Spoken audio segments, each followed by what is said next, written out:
My name is Madison Blake. I'm 34 years old, and last week my mom didn't even bother to pick me up at the airport. That might sound small, but I had just spent 10 years of my life abroad, paying off her $2 million debt. I was standing by the arrivals curb in Las Vegas, holding my suitcase, and watching other families rush into each other's arms. My phone buzzed. No call from my mom. No text saying she was running late. Just a Facebook notification. At the top of my feed was a photo of my mom and my little sister on a beach. Drinks in their hands, matching sunglasses on. Her arm wrapped around my sister like she was the only child that mattered. The caption hit harder than the jet lag. Mom's precious daughter. Something in me went very, very quiet. 10 years of double shifts and sending money home so they wouldn't lose, the house suddenly looked different in my head. Like I'd been watching the wrong movie the whole time. I scrolled through the comments. Heart emojis. You deserve this getaway. Cutest duo. Nobody in that post knew who had actually paid for that trip. I slipped my phone to my ear, called my bank's international line, and said just 6 words. Cancel every card in her name. 10 minutes later, my mom finally called, voice shaking, saying they were accusing her of fraud, and her card was locked, begging me to fix it. I took a breath and answered, calm and flat. This is happening because you earned it. If you've ever felt used by your own family, you won't want to miss how I finally turned the tables. Stay with me until the end to hear exactly how the payback played out. By the time I was standing outside that airport, I had already lived through a whole lifetime of being the responsible one. I grew up in Dallas, Texas. Back then, my mom was different. She packed my lunches, showed up to school plays, and worked as a receptionist at a dentist office. My dad was a mechanic who smelled like oil and coffee and always said the same thing when he came through the door. As long as we stick together, we will be fine. For a while we were. It changed slowly, the way most bad things do. First, my dad got sick. He went from being the strongest person I knew to someone who had trouble walking from the bedroom to the kitchen without stopping to catch his breath. Hospital bills ate through whatever little savings my parents had. The house that used to feel solid started to feel like it was built on sand. After he died, my mom was not the same woman who used to dance in the kitchen on Saturday mornings. Then Las Vegas started to show up in our lives. When I was in high school, she announced that we were moving to the outskirts of Las Vegas. She said there were more job opportunities there, and that a fresh start would be good for all of us. I did not realize that being close to casinos was part of the plan. In Vegas, the sun felt harsher, and the city was louder. Casinos were everywhere, like bright magnets pulling at anyone who was even a little desperate. My mom got a job at a dental clinic. On paper, it sounded stable. In reality, her paycheck barely hit the account before it went straight back out to cover bills and whatever new idea she had for getting ahead. At first, she went to the casino with friends from work just for fun. A few hours at the slots, a free drink, a story to tell on Monday.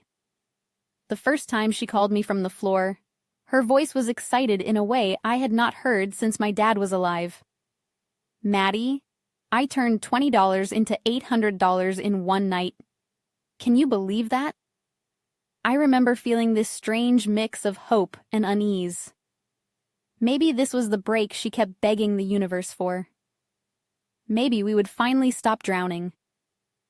That was the last time it ever felt like luck. After that, the calls sounded different. She would tell me she had been so close to winning big and just needed a little more to make it back. She started using credit cards and telling herself she would pay them off when the big win came. Instead, the balances grew. Interest piled on interest. Late fees stacked up. I watched her chase the same fantasy over and over. Losing sleep, losing weight, losing any sense of what was real. By the time I graduated nursing school, the house was one missed payment away from disappearing. I took the first job I could find in an intensive care unit back in Dallas, working nights. I was 23 and spending more time with dying strangers than with my own family. Every time I called home, My mom sounded a little more frantic. She told me the mortgage was behind. The credit cards were maxed. Collection agencies were calling. When she finally admitted how deep it was, that she was hundreds of thousands of dollars in debt, I felt my stomach drop. I did what the oldest children in messed up families always do. I said, I will fix it. I picked up extra shifts. I stopped spending money on myself. No new clothes, no vacations, no nights out. I sent money every month, sometimes half my paycheck, sometimes more. When that was not enough, I started looking at travel nurse contracts. A recruiter called me about a hospital in Dubai that was desperate for experienced ICU nurses. The pay was almost double what I was making in Texas, plus housing. I could barely wrap my head around the numbers. For the first time, wiping out the debt did not feel like a fantasy. It felt like math. If I worked there for a few years, lived cheaply, and sent most of it home, my mom would keep the house, and we could breathe again. When I told her, she cried like I had just pulled her out of a burning building. My little sister, who was still a teenager then, got excited, talking about visiting me someday and posting pictures from the other side of the world. I remember standing in the airport for that first flight out.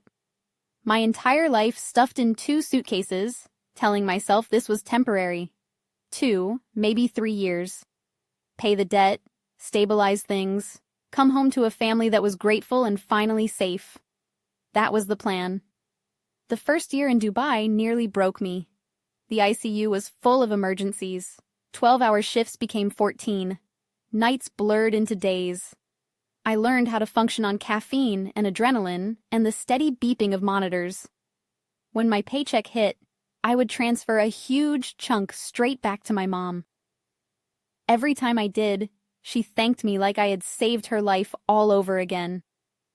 She always promised it was almost over, that after this bill or that loan was cleared, she would be able to stand on her own 2 feet. I wanted to believe her so badly that I ignored the parts that did not quite add up. The quick trips she kept taking with my sister, the new phone my sister posted online, the way the total debt never seemed to go down as fast as the money I was sending out. Whenever I asked why things were still so bad, my mom had an answer ready. There was always a medical bill I had not heard about, a home repair that had gone wrong, some new fee from the bank. She made the debt sound like a living thing that kept growing no matter what she did. Meanwhile, my sister started posting more polished pictures, new sneakers, weekends in Los Angeles for some event, manicures that probably cost more than I spent on groceries in a week. Then it was poolside photos at resorts, hotel rooms with city views, party outfits, and little captions about working hard and playing harder. Every time I saw one of those posts, I told myself a story about how she was paying for it.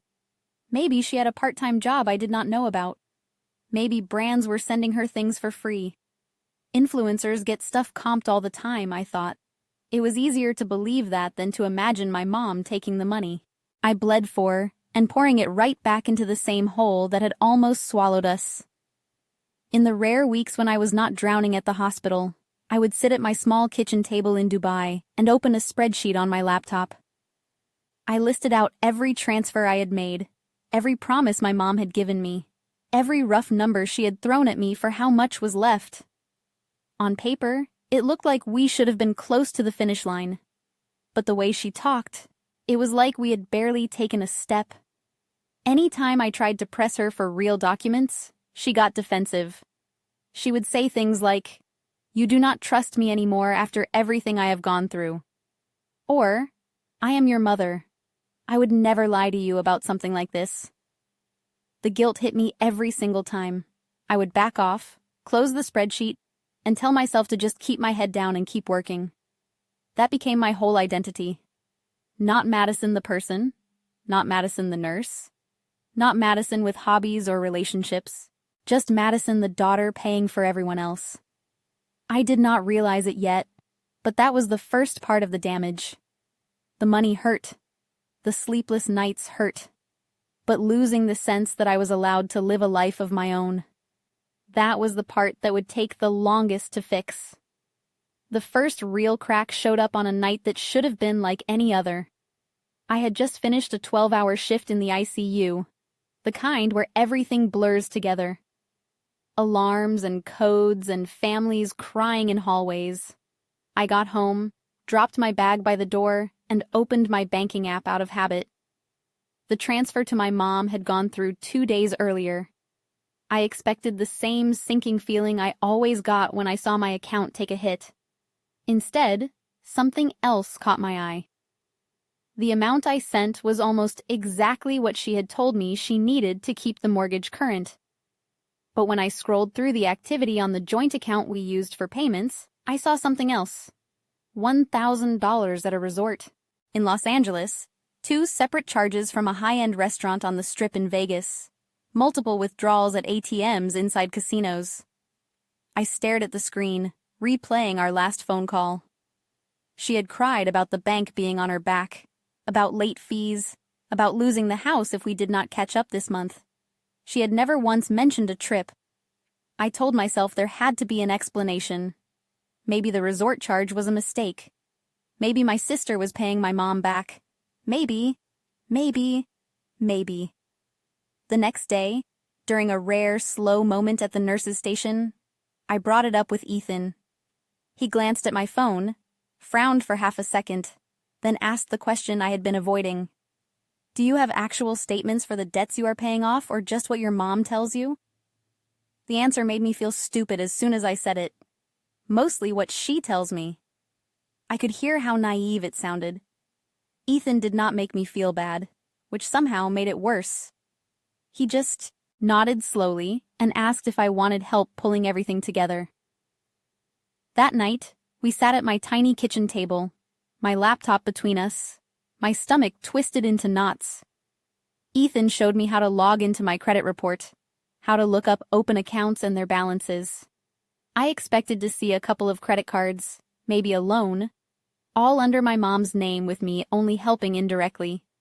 Instead, I saw accounts under my name that I did not recognize, store cards I had never applied for, a line of credit opened 3 years ago with an address in Las Vegas, and a phone number that was not mine.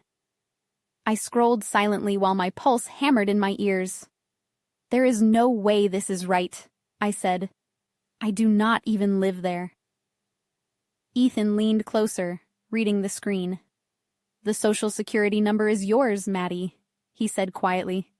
Someone used your identity to open this. You need to call the bank. My first reaction was not anger. It was denial.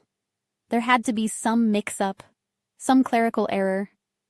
I told myself maybe the system autofilled my information because I was a cosigner on something. I called my mom, my hands shaking. Hey, she answered way too cheerful. How is my world, traveler? I did not bother with small talk. Mom, did you open any accounts in my name? There was a beat of silence, a small crackle on the line. What are you talking about? She said, her voice careful and light. I explained what I was seeing. The accounts, the Vegas address, the phone number. She laughed it off at first, said credit reports were never accurate, that I was overreacting. When I did not back down, her tone changed. Why are you accusing me like I am some kind of criminal? She snapped. After everything I have been through, after everything I have done for you, the guilt rushed in on cue. This was our script. I ask a reasonable question. She turns it into a personal attack. I end up apologizing, but this time something inside me resisted. I am not accusing you, I said slowly. I am asking, because it is my name on this debt. If something happens, they come after me. She started crying so loudly I had to pull the phone away from my ear. You do not understand what it is like here. She sobbed. I am drowning, Maddie. I have been doing my best. Those accounts are probably just how the bank restructured things. They told me it was just paperwork. They said it was the only way to keep us afloat. Her words came out in a rush. half explanation, half manipulation. The phrase us floated in the air between us. Us never seemed to include me when there was happiness to be had. Us only showed up when she needed something. After the call, I sat in silence for a long time, staring at the ceiling of my little apartment. Ethan texted from his place down the hall. "How did it go?" I stared at the message, then typed back the easiest lie. "Fine." She said the bank handled it. For a few weeks, I tried to shove the whole thing into a back corner of my mind. I buried myself in work. I told myself the contracts had an end date. The debt had to be finite. The sacrifice would eventually pay off. Then my sister posted a video that blew the denial wide open. It was a montage of her weekend in Los Angeles. Clips of her in a hotel suite doing her makeup in a marble bathroom, spinning around on a balcony with the city lights behind her. At the end, she was clinking glasses with my mom at that same resort, whose name I had seen on the bank statement. The caption said something like, "Girls who hustle deserve to play." I watched it 3 times. There was no hustle. There was me in the ICU, holding hands with patients who would not make it through the night. Me drinking stale vending machine coffee at 3 in the morning. Me carrying the weight of my mom's choices while she toasted my little sister for being the precious one. That night, I called my mom again. For once, I did not soften my voice or apologize before I even got the words out. I asked her straight out if she was using the money I sent. Money she said was for debts to pay for trips and casino nights and whatever else she could justify as self-care. She did not back down or admit anything. Instead, she went on the attack. "I cannot believe you are jealous of your own sister," she snapped. "She is just trying to build a life. Not everything is about you sending money, Madison. You think you are some kind of hero because you work a job. Plenty of people work jobs." I felt my jaw tighten. A job. That is what she called holding people's lives in my hands while she sat in front of a slot machine. "Mom, I sent you more than the average American makes in a year," I said, my voice trembling even though I did not want it to. "I have spreadsheets. I have the numbers. The debt should almost be gone by now. Why do you still owe so much? Why are you opening things? In my name?" She went quiet for half a second, then launched into a breathless rant about interest rates, about how the bank tricked her, about hidden fees, and how nothing was fair. And then she went for the old line, the one she knew landed every time. "If you stop helping now, we lose everything. Your sister will be out on the street. Is that what you want? Do you want to see her homeless?" Something small and stubborn in me spoke up before the guilt could smother it. "She is 26, I said. "She could get a job." There was a sharp inhale at the other end, like I had said something obscene. "You are cruel," my mom whispered. "This money has changed you. Dubai has changed you. You think you are better than us now." The call ended with her hanging up on me. I stared at the blank screen, my reflection faint in the black glass. For the first time, instead of feeling like the bad guy for asking questions, I felt angry, not wild, out of control anger. A debone, cold, clear kind that made everything sharp around the edges. Over the next few months, I tried to set boundaries. I reduced the amount I sent. I said I needed to pay off my own student loans, that I could not keep sending the same amount forever. Every time I dropped the number, the drama increased.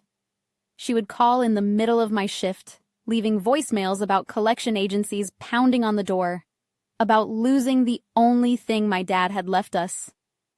My sister would send texts asking if I was mad at her, saying she felt like I did not love her anymore.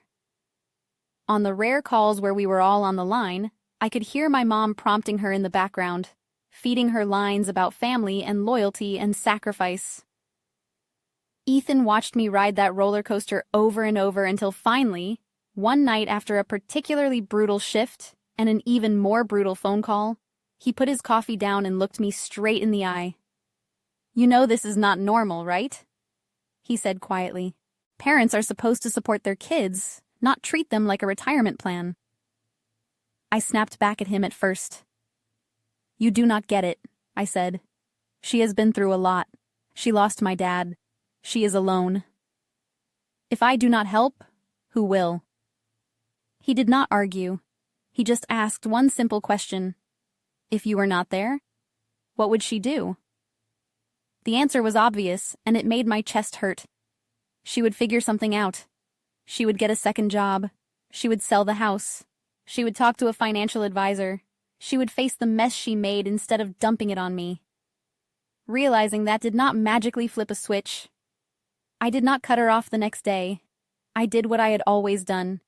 I tried to find a compromise that would hurt me the least. I told myself I would send money for a few more months, just until she caught up on the worst of it. I told myself my sister deserved a chance to land on her feet. I told myself I could handle a little more exhaustion. I did not know it yet, but that decision to give them one last stretch of unconditional support was exactly what set up the final break. Because the more I tried to hang on to the version of my family I wished I had, the harder the truth was going to hit when it finally showed up in black and white. The breaking point did not arrive with a dramatic fight. It showed up in an envelope like any other piece of mail. I got home from another long shift, kicked off my shoes, and noticed a stack of letters on my little table. Most were junk. One had my name printed in bold with a return address from a bank in the United States. I frowned. I did not have any active accounts with them, at least not any I remembered opening. I ripped it open, expecting some marketing offer. Instead, it was a notice about a past due balance on a line of credit.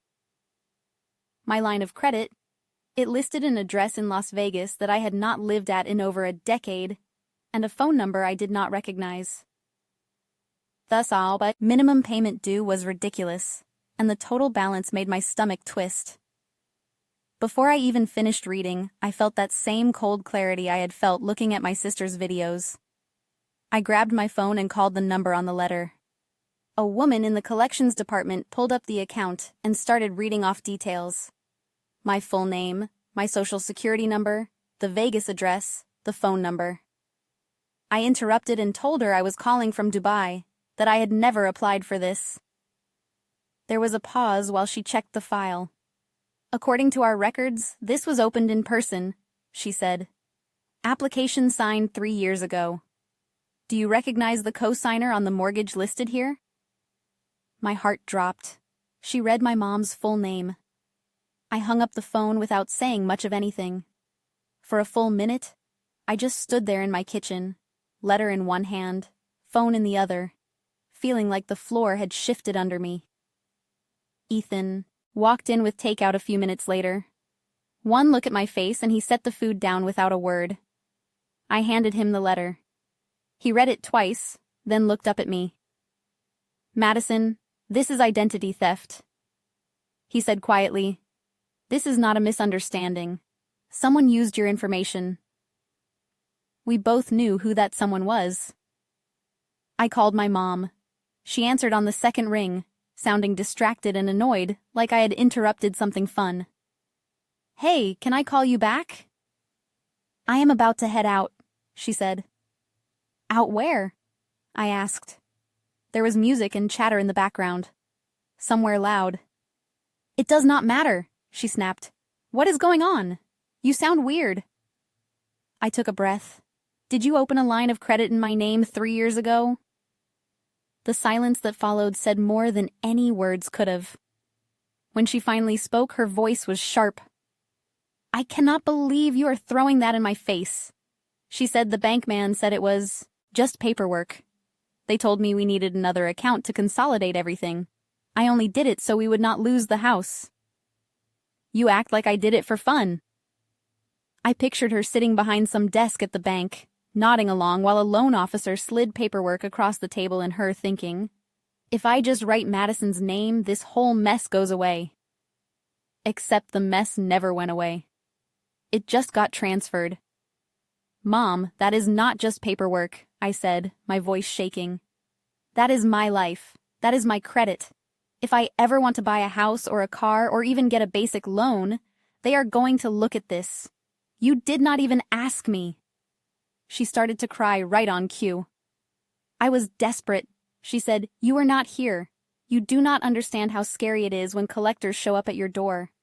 I did what I had to do for this family. That phrase again, for this family. It had become a shield she hid behind whenever I got too close to the truth. This was the first time I did not let it work.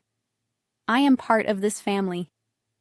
I said, "You keep saying you did it for us, but all I see is you making choices that wreck my future, so you do not have to face your own mistakes."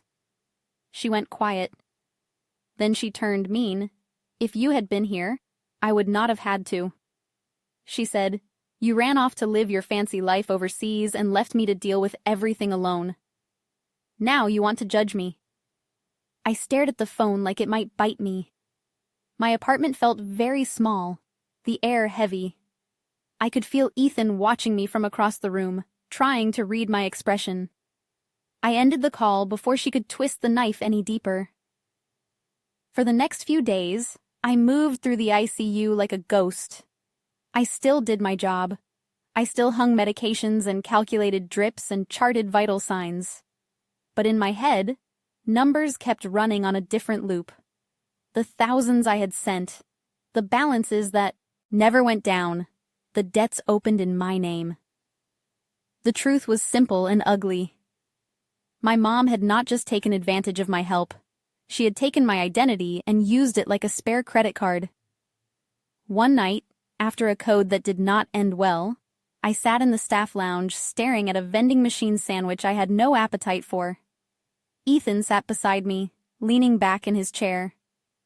"I think you need to go home," he said, not to bail her out, to see things for yourself and decide what you want your life to look like. The idea of going home hit me harder than I expected.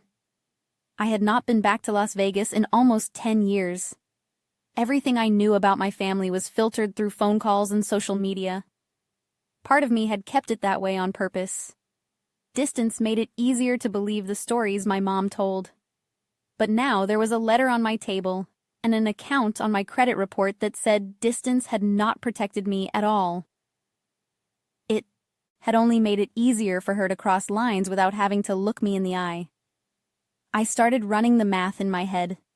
I could take a leave from the contract. I had saved enough to afford a trip home, and a few months without sending money. It would cost me, but not as much as staying in this limbo forever. When I called my mom and told her I was thinking about coming home for a while, her reaction was immediate and wild. "Are you serious?" she said, her voice soaring. "Oh my God, Maddie, that would be amazing. We could finally be a family again. Your sister will be so excited." She launched into a breathless vision of us having dinner around the table, going to shows on the Strip, her introducing me to her friends like we were just another normal family with normal problems. No mention of the letter, no mention of the line of credit, no mention of the fact that my savings and my credit had been used like a bandage on a wound she refused to stop reopening. I listened, feeling both pulled in and repulsed. A part of me still wanted that picture, the one where I walked out of the airport into my mom's arms, and everything felt simple for once.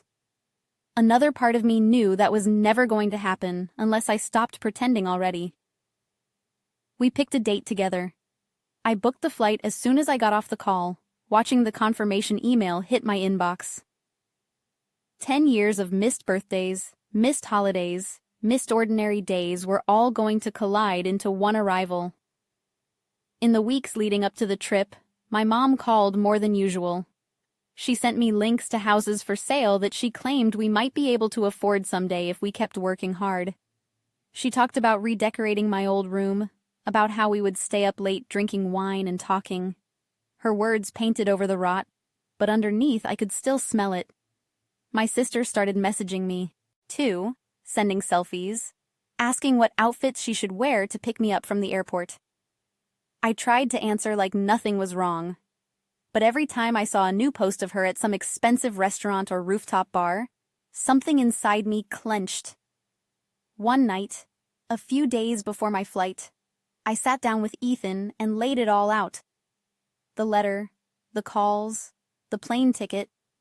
I told him I felt like I was walking into a trap I still wanted to believe was a hug. He listened quietly, then said the thing I needed to hear. "You are not going home to fix them," he said. "You are going home to tell the truth and decide what your boundaries are. If you forget that, they will decide for you." On the day I left Dubai, I packed my suitcases with clothes and gifts I had bought over the years but never sent. I also packed a folder with printed bank statements, screenshots of my credit report, and a copy of that letter. Evidence, not for them, for me. So, I could not be talked out of what I already knew. The flight to Las Vegas felt longer than usual. I watched movies without really seeing them. I stared out the window and thought about my dad, about what he would say if he could see all of this. I tried to imagine him shrugging on his work jacket and telling me the same thing he always had. "As long as we stick together, we will be fine." But sticking together had turned into me holding everyone else up while they climbed higher on my back. When the plane finally landed and we taxied to the gate, my heart was pounding so hard it made my fingers tingle. I grabbed my bag from the overhead bin, moved with the slow crowd through customs and down the escalators, feeling like I was walking towards some version of my life I had not met yet. My mom had texted me hours earlier, "Be at arrivals. I will be right there." I pushed through the sliding doors to the pickup area, the dry Nevada heat slapping me in the face even though it was late. Families clustered with signs. Kids ran into their parents' arms. Couples kissed like they were in a movie. I stood there, suitcase handle in my hand, scanning every car that pulled up.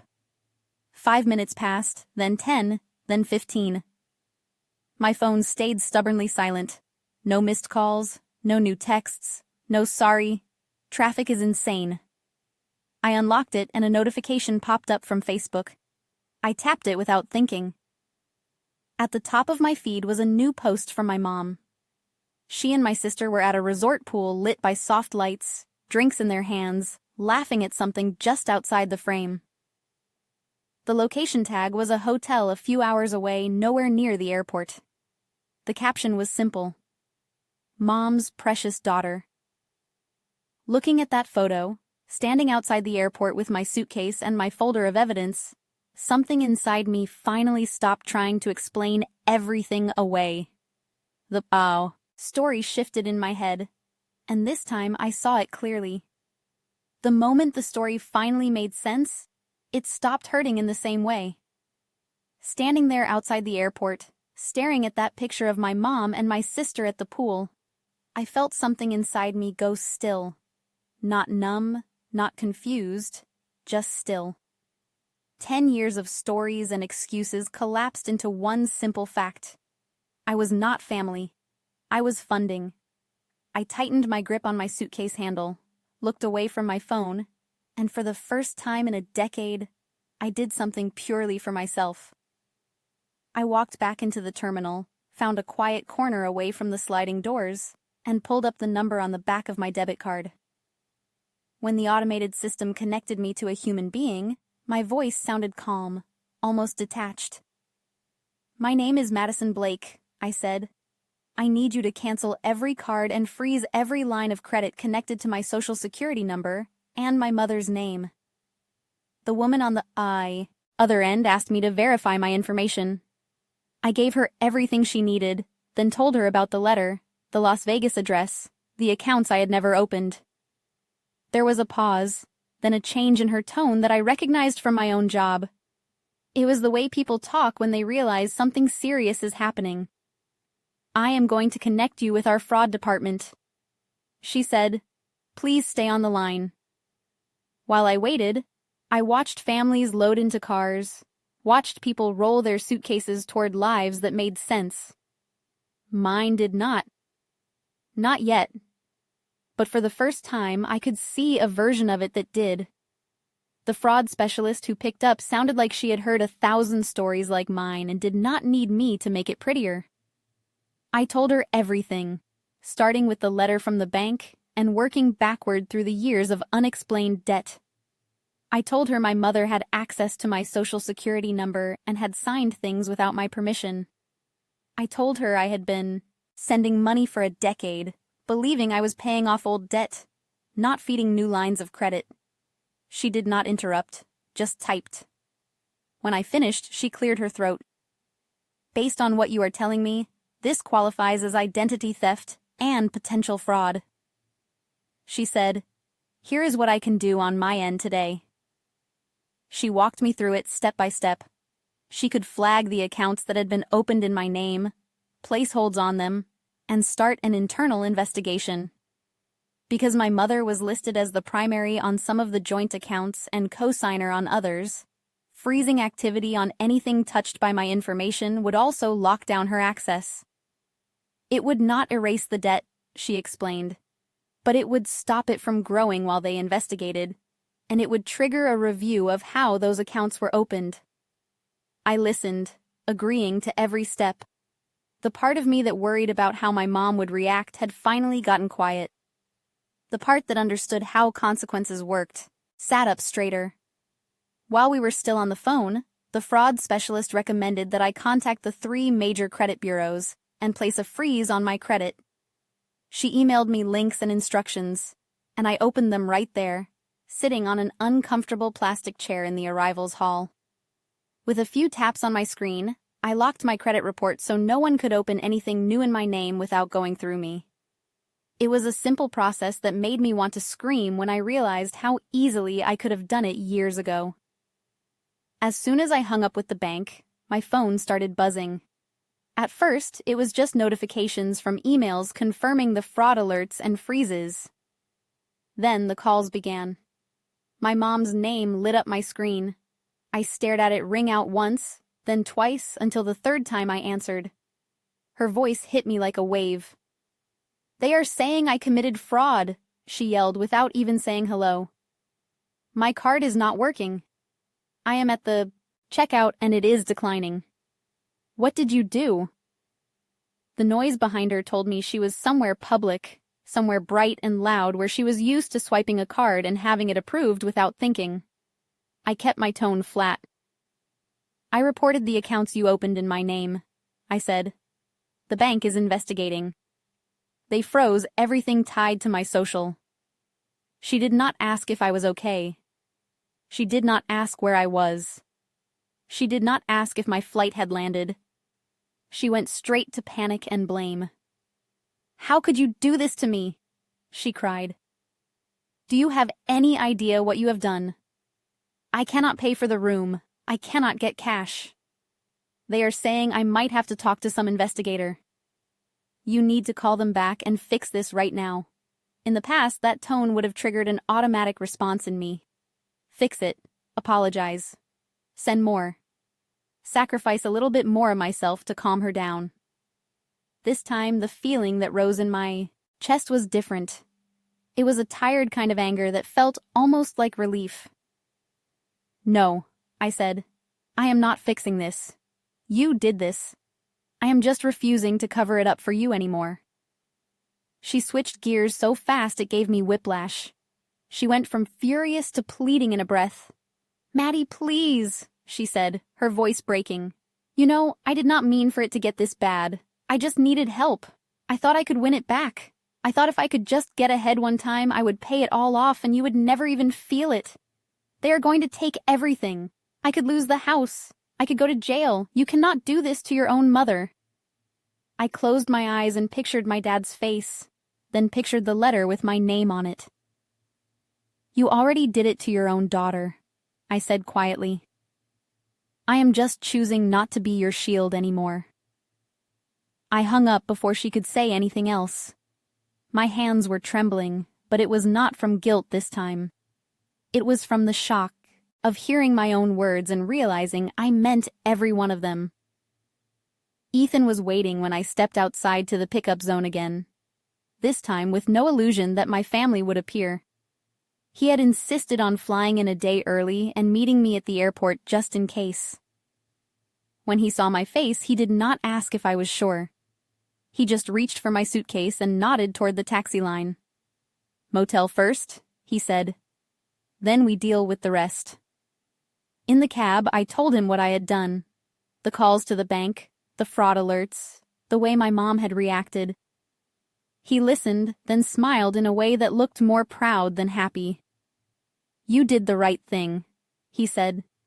"You did it the way you would want your patients to be treated. You told the truth and let the professionals handle the rest." The motel we checked into was nothing special. Beige walls, stiff sheets, a view of a parking lot. It was perfect. It was neutral territory. It was not my mother's house with its memories and its ghosts, and its traps disguised as family dinners. I spread my folder out on the small table, the screenshots, the letter, the credit report. I took pictures of everything with my phone and uploaded them to a secure folder Jenna had set up for me when Ethan introduced us over video call a week earlier. When she called that evening, I put her on speaker. She talked me through the next steps in the same way I had talked families through bad news in the ICU. Calm, clear, practical. We would file an identity theft report with the Federal Trade Commission. We would send certified letters to each bank involved disputing the fraudulent accounts and demanding documentation. We would notify local law enforcement in Las Vegas so there was an official record. It would be a process measured in months, not days, she warned me. But starting it now was the only way to protect myself long term. And there was one more thing. Because my mother was the one who had used my information, and because she had benefited financially, any serious investigation could circle back to her.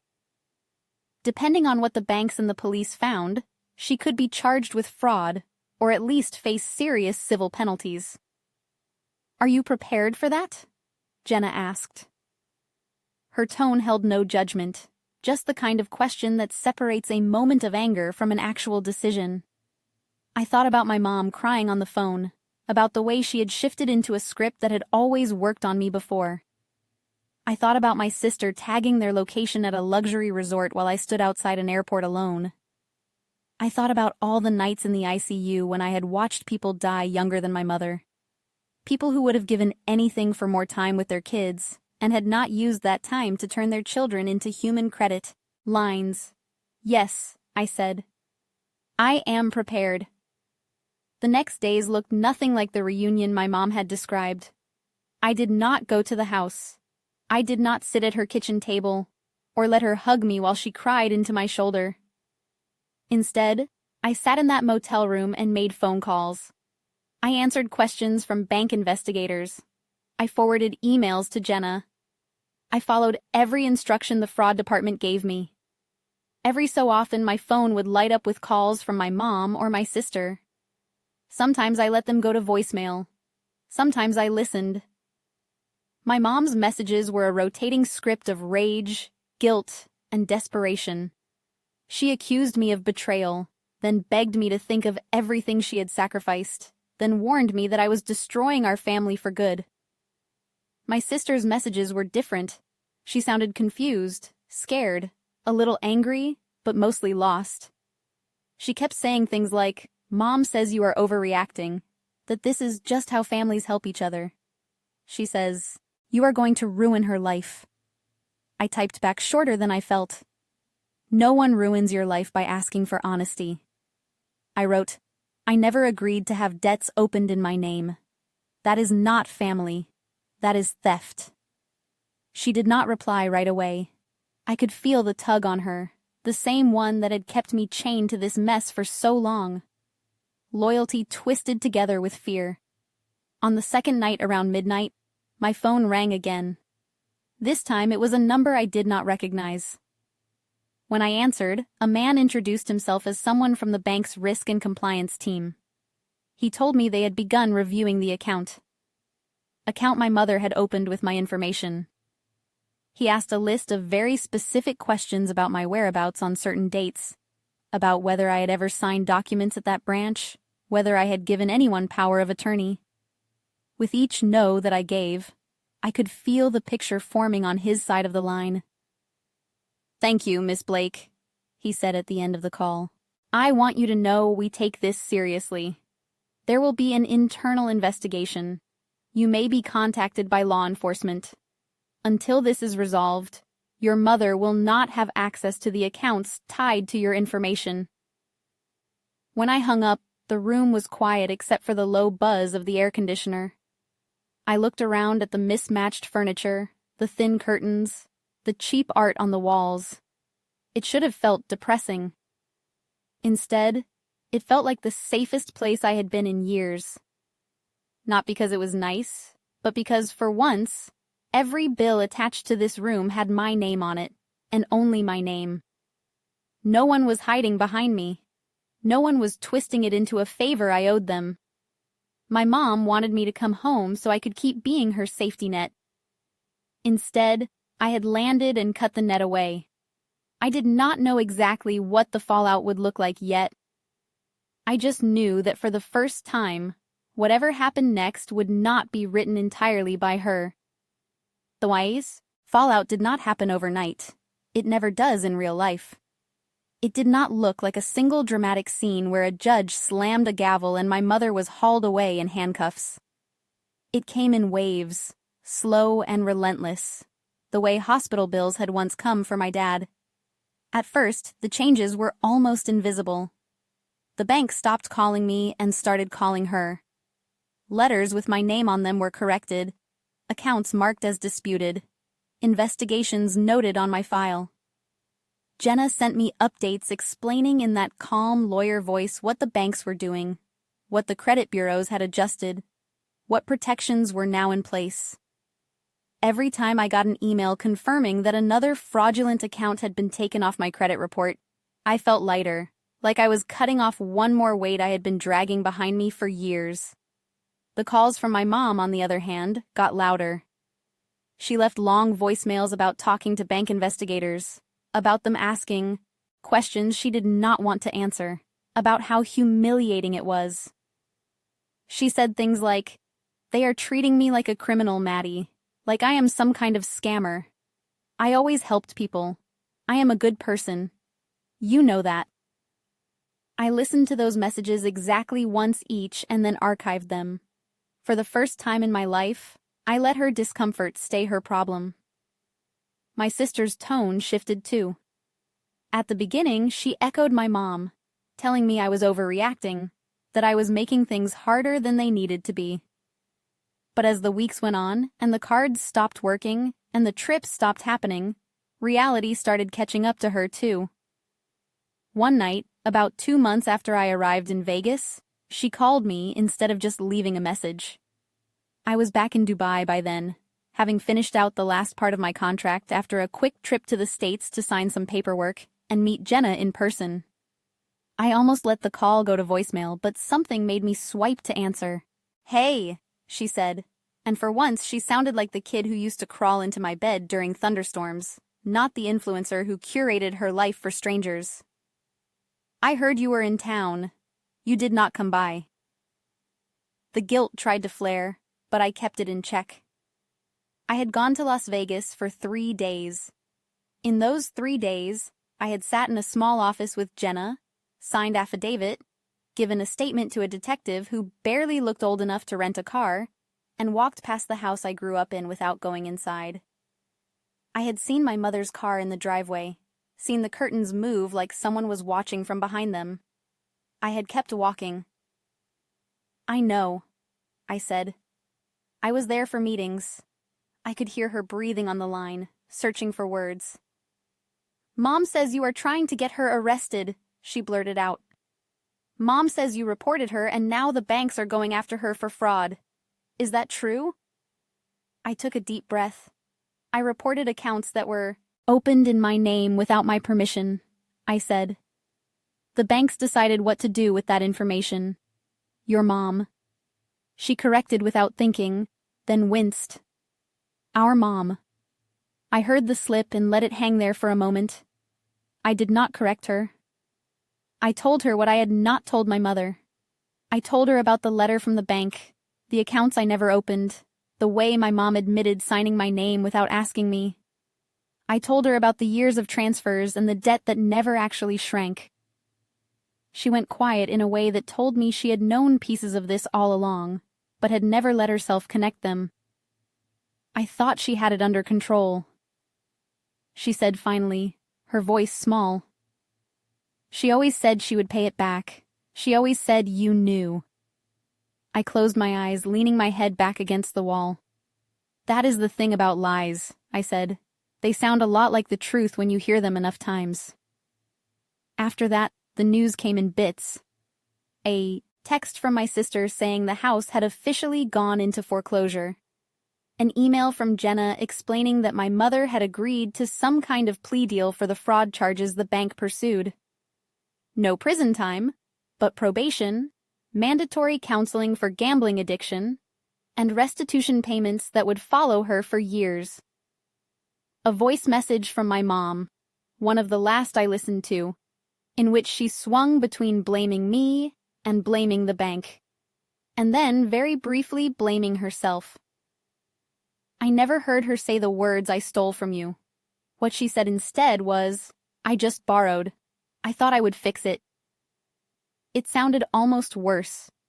While all of that was unfolding in Nevada, my life was quietly rearranging itself. I finished my final contract in Dubai and turned down the renewal. The money was good, but I was done building a life around other people's emergencies, both at work and at home. I applied for ICU positions back in the States, carefully, choosing cities where I had no family within driving distance. I landed a job at a hospital in Denver, a place with mountains instead of neon, where the only lights at night came from houses and street lamps, not casinos trying to lure you inside. The day I signed the lease on a small apartment there, entirely in my own name, with my income and my cleaned-up credit report, I sat in my car and cried. Not the hard, ugly crying of panic or grief, just a quiet, shaking kind of release. I was 34 years old, and it felt like I was finally getting my first real home. Ethan moved a few months later, taking a position with a bank in the same city. He never made a big deal about it, just kept saying he was ready for a different pace, and that the mountains were better for his running. We did not build some instant fairy tale life together. We both worked long shifts. We both carried our own scars, but we built routines that were ours, not built around fixing someone else's chaos. Brunch on Sundays, after night shifts, walks around the neighborhood when our brains were too full of other people's emergencies. Therapy appointments we did not cancel because we were too busy. In therapy, I started untangling the mess of loyalty and obligation and love that had kept me wired to my mom for so long. I talked about being the kid who translated bills and doctor's notes for her, about carrying adult worries in a child's body. I talked about how she could be warm and funny and generous, and then turn sharp and cruel the second anyone questioned her choices. My therapist gave it names I had never let myself use. Parentification, financial abuse, emotional manipulation. None of those terms changed what had already happened, but they made sense of why it had felt the way it did. Naming things made them easier to put down. My mom tried calling a few more times in those early months.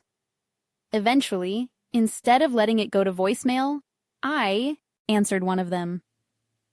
I was sitting on the floor of my half-unpacked living room, surrounded by boxes and the smell of fresh paint. She did not start with hello. She started with "They took the house." "Are you happy now?" My chest tightened, but my voice stayed steady. "No," I said. "Losing the house does not make me happy.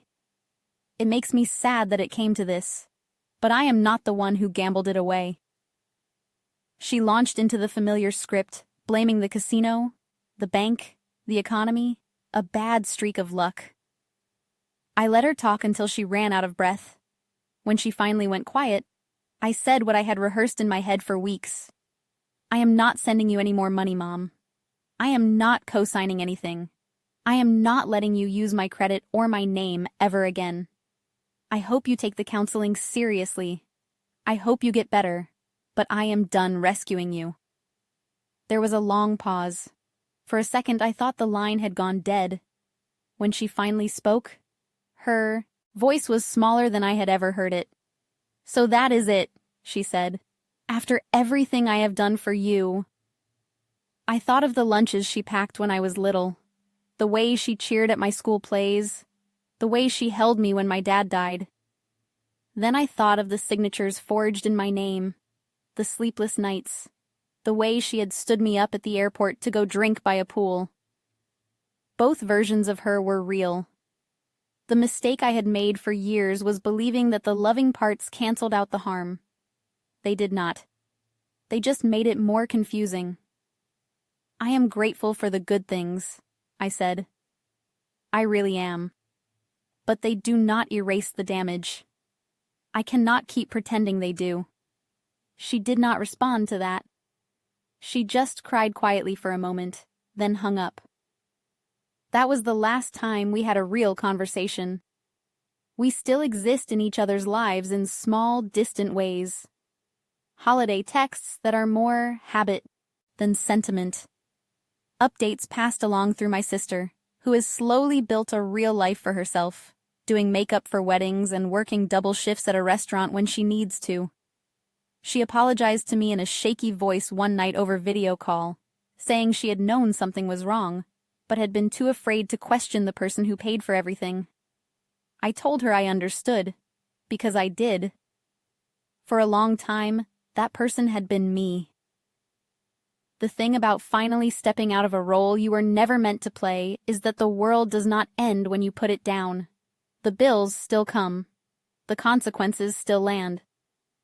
People complain and sulk and accuse you of not caring, and then slowly they adjust, or they do not. But either way, you stop living on a loop of panic and guilt. One evening about a year after that night at the airport, I was sitting at my kitchen table in Denver with my laptop open. My bank account balance sat in front of me, solid and boring in the best way. My paycheck from the hospital had come in, and for the first time in as long as I could remember, there was no automatic transfer scheduled to leave as soon as it arrived. The money just stayed mine. I could feel the old instinct tug at me, that urge to send a piece of it back home just in case. Instead, I moved a chunk into savings and another into a small travel fund with my name on it, and no one else's. When I closed the laptop, Ethan walked in from a run, flushed and breathing hard. "How does it feel?" he asked, nodding toward the computer. I thought about the airport, about the call to the bank, about the motel room and the folder of evidence and the courtroom where I sat in the back while my mother took a plea. I thought about the quiet nights in my own apartment, the patients I still could not save, the ones I did, the fact that my exhaustion now came from work I chose instead of from debts I did not make. "It feels like mine," I said. For the first time, it feels like my life is actually mine. That was the real ending, more than any court document or foreclosure notice. Not my mother losing her house or being forced into counseling. Not my sister taking late night shifts to pay her own bills. The satisfying part was standing in my own kitchen in a city my mother had never seen, knowing that every bill with my name on it was one I had chosen, and one I could pay, or not pay on my own terms. The revenge was not just in what she lost. It was in what I finally took back. I used to think revenge meant doing something big and dramatic to hurt the person who hurt you. Standing them up, exposing them in public, ruining their reputation. That night at the airport in Las Vegas, when I told the bank to cancel everything and listen to my mother panic on the phone, it felt like revenge in that classic way. I am not going to pretend that did not feel good. It did. There was a deep, sharp satisfaction in finally saying no, in watching the consequences hit the person who had been loading them onto my back for a decade. But as time went on, I realized the real revenge was not what happened to her. It was what finally happened for me. I spent a lot of therapy sessions trying to untangle it. Took me so long to see what was happening. I had all the signs right in front of me. Secretive behavior, never seeing the actual statements, the debt never going down despite the ridiculous amounts I sent, my name showing up on accounts I did not open. If I had heard this story from a patient's family member, I would have seen it immediately. Financial abuse, identity theft, emotional manipulation. But when it is your own mother, all those labels feel too harsh at first. You do not want to attach words like abuse to someone who packed your lunches and held your hand at your father's funeral. So you come up with softer explanations. She is overwhelmed. She is confused. She does not understand how banks work. She is just unlucky. You tell yourself that repeating those excuses is loyalty. Really, it is self-protection. Because once you admit that someone you love is capable of treating you like a resource instead of a person, you cannot unsee it. If you are listening to this and some part of it feels uncomfortably familiar, I want you to hear this clearly. When someone in your family constantly asks for money, lies about why they need it, hides the real numbers, or makes you feel guilty for even asking questions. That is not normal. When you feel sick opening your banking app, when you are scared to bring up your own bills because you know they will say theirs are more important, that is not normal. When someone uses your social security number or your identity without your clear permission and then tells you it is just paperwork, that is not love. That is theft. I do not care if they are a parent, a sibling, a partner, or a grandparent. The title does not erase the behavior. Financial abuse does not always look like somebody taking your wallet. Sometimes it looks like a parent deciding that your future is collateral for their bad choices. Sometimes it sounds like, if you do not help, we will be homeless. Sometimes it sounds like after everything I have done for you, you owe me. It almost always comes with a sight of guilt. That is how it works.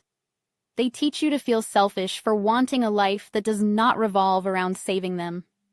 One of the hardest things I had to learn was that setting financial boundaries with my mother did not make me a bad daughter. It made me a responsible adult. For years, I thought being a good daughter meant never letting her hit rock bottom. The truth is, my constant rescuing was exactly what kept her from ever facing the reality she had created. She did not have to go to counseling because she could call me. She did not have to cut up her cards because she knew I would send another transfer. She did not have to tell my sister no because I was there in the background filling the gap. When I finally stepped back, everything I had been holding up crashed. It was messy. It was ugly. It hurt people, including me. But it also forced everyone involved to stop pretending. My mother had to sit in front of a counselor and talk about her gambling, not just call it bad luck. She had to stand in a courtroom and hear the word fraud attached to her name, not just shrug and blame the bank. My sister had to learn what most adults learn much earlier, that nice things cost money and that money has to come from somewhere real. Does that fix everything? No. My mom is still who she is. Maybe she will change. Maybe she will not. My sister and I are closer now, but there is still a scar between us where all those years of silence and half-truths used to sit. This is not a fairy tale. It is just better than the nightmare I was in before. The part I have the most control over now is myself. I pulled my credit. I froze it when I needed to, and I watch it regularly. I do not share my social security number freely. I do not co-sign loans. I read every line of any document that has my name on it. Even if someone rolls their eyes and calls me paranoid, I talk about what happened instead of hiding it like some shameful secret. Because secrets are where this kind of thing grows. If you are in the United States and you see yourself in my mother more than in me, If you feel a twitch in your stomach when you hear the word gambling because you know you are one bad night away from needing someone to bail you out again, there are people whose entire job is to help with that. There are hotlines and counselors and groups for problem gambling. You do not have to wait until your kid freezes your accounts and you are standing at a checkout line with a declined card and a fraud investigator on the phone. Ask for help before you drag someone else down with you. And if you see yourself in me, the child or partner or sibling who has become the unpaid accountant and emergency fund for your entire family, here is what I wish someone had told me a decade ago. You are allowed to ask for proof. You are allowed to see the statements. You are allowed to say, I will help you this one time, but I need to see a plan for how this is not going to happen again. You are allowed to say, no, I cannot do that. Even if they call you selfish, you are allowed to protect your credit, your savings, your future. That does not make you cold. It makes you careful. It might feel cruel in the moment because you have been trained to equate love with sacrifice. But love without any boundaries is not love. It is a racer. You disappear so everyone else can stay comfortable. That is not why you were born. One of the most powerful things I did during this whole mess was talk to a therapist. I know therapy is not available or affordable for everyone, but if you can find a way to talk to a professional or even a trusted friend about what is going on, do it. Not someone who is going to say, well, that is just how family is, but someone who will say, that is not okay, and you deserve better. When you say this out loud, when you lay out the numbers and the lies and the late-night calls, it gets harder to minimize it. It becomes real in a way your brain cannot shove into a dark corner anymore. If you are scared of what might happen if you stop paying, I get it. I was terrified. I imagined my mom homeless under a bridge, my sister blaming me forever, my extended family cutting me off. None of that happened. What did happen was foreclosure notices, court dates, counseling sessions, and a lot of angry phone calls. What also happened was that I finally had enough energy and money to build a life that did not revolve around someone else's addiction. I moved. I saved. I slept. I laughed without checking my phone every 5 minutes to make sure no one was in crisis. I started to remember what it felt like to have hobbies. I learned that I liked hiking more than casinos, and that quiet mornings with coffee and silence can feel like luxury when you are used to constant emergency. People love to say that blood is thicker than water. They use it to excuse almost anything. But here is what I know now. Family is not the people who share your DNA. Family is the people who do not turn you into collateral. The people who do not punish you for having boundaries. The people who see you as a person, not a paycheck. In the end, my mom did face consequences. She lost her house. She had to sit in rooms and talk about her gambling. She had to live with a record that will follow her for a long time. There is a part of me that still feels sad about that. She is my mother. I wish she had chosen differently. I wish she had asked for help before stealing from me, before standing me up at the airport to go drink by a pool. But the part of me that stayed in that motel room and made those calls does not regret what I did. That part of me is the reason I am not still stuck in the same loop. If you have been taken for granted by your own family, I am not here to tell you to burn every bridge. I am here to tell you that you are allowed to walk off the bridge they keep building on your back. You are allowed to say, I will not fund this anymore. You are allowed to choose peace over constant panic. You are allowed to build a life where your hard work pays for your dreams, not someone else's addiction. That was my revenge story. Not a dramatic explosion, but a slow, steady reclaiming of everything I had given away without realizing it. Money, time, sleep, self-respect. If you see yourself anywhere in this, I hope you take at least one small step to protect yourself. Pull your credit report, ask a hard question, Talk to someone, set one boundary, and hold it. It might feel like the end of the world at first. It is not. It might be the beginning of getting your own life back. And despite everything, I can tell you this with a straight face. That feeling is worth